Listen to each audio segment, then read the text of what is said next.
Now, eto, masarap pakinggan pero walang effect po ang power chords sa ating katanungan dito dahil ang kailangan lang po nila malaman dito ay ang top answer sa survey questions.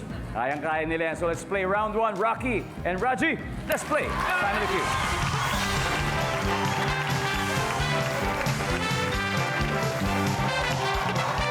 Yo! Top 5 answers are on the board. Magbigay ng effective na paraan para hindi mo marinig ang sermon ng iyong inay. Raji. Matulog. Matulog. Ano ba? From experience ba, Raji? From experience. Matulog na lang. Sabi ni Raji, itulog na lang daw. Survey says. Okay. Rocky, pwede pa? Again, effective na paraan para hindi mo marinig ang sermon sa iyo ni nanay. Magtakip ng tenga. Magtakip ng tenga. Parang si Marcoleta. Parang gano'n. Magtakip ng tenga. Nandiyan ba ang magtakip ng tenga? Yun. Nandun. Rocky, pass or play? Play. Alright, let's go play round 1. Bluefields. Eto na. Louie. Magbigay. Louie, dito muna, dito muna. Magbigay ng effective na paraan para hindi mo marinig ang sermon ni nanay. Kumain.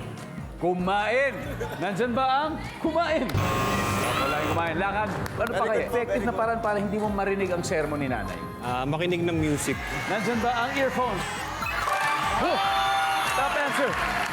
Nathan, magbigay ng effective na paraan para hindi mo marinig ang sermon ni nanay. Mag-mobile games. Mag-games, mag-mobile games, mag-ML. Diba? Nakaganong ka lang. Nandyan ba ang mag-games? Wala. Okay. Magnus Haven, time to huddle. Rocky, one last chance. Magbigay ng effective na paraan para hindi mo marinig ang sermon ng iyong nanay. Manood ng TV. Manood ng TV. Manood ng Family Feud. Yeah! There you go. There you go. Tas-tasa mo na lang yung volume para hindi mo marinig. taasan mo. Manood ng TV. Wala rin. Okay, guys. Magnus Haven, this is your chance to steal. Sean, magbigay ng effective na paraan para hindi mo marinig ang sermon ni nanay. Maglublob sa tubig.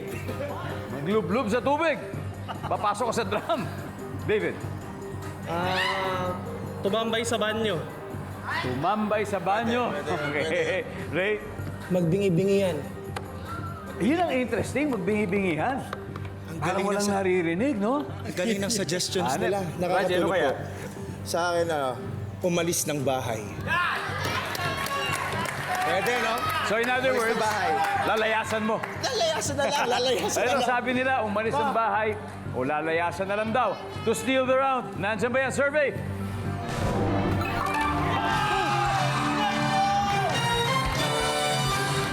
Wow. Round 1 goes to Magnus Haven. May 89 points na sila. Bloomfields, may 3 rounds pa naman tayo. May 3 rounds pa tayo. Okay.